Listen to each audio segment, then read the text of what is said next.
Welcome back. It's time now for Medical Moments with Covenant Healthcare. Today we are talking about a very, very important topic, human trafficking. Joining us today is Jessica. Thank you so much for being here. This is a very important topic. So let us know, you're a very strong advocate about human trafficking. Tell us a little bit about what it is. Well, human trafficking is actually considered to be modern-day slavery in our world today. It's defined by the illegal exploitation of a person, using them for their labor or sex acts by the use of force, fraud, and/or coercion. It's estimated that over 40 million people are enslaved in human trafficking around the world.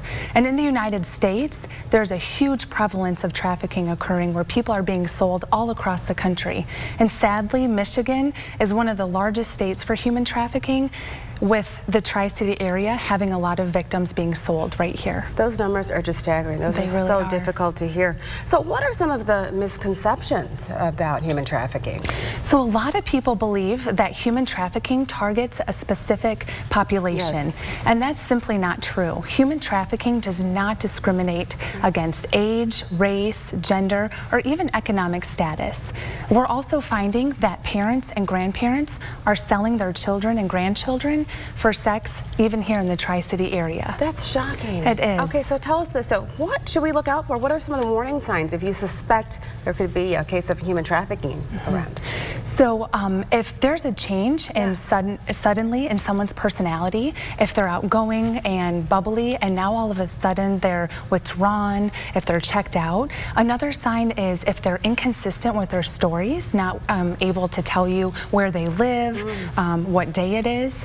Another one is if they're hypervigilant, very anxious, because they're always under surveillance and their traffickers keep them at an arm's length. And if they get out of step at any time, then there could be harsh punishment for them. Okay, so if you see some of these warning signs or you are a victim yourself, what can you do? What type of help is out there? So if they're in immediate danger, I would encourage that person to call 911.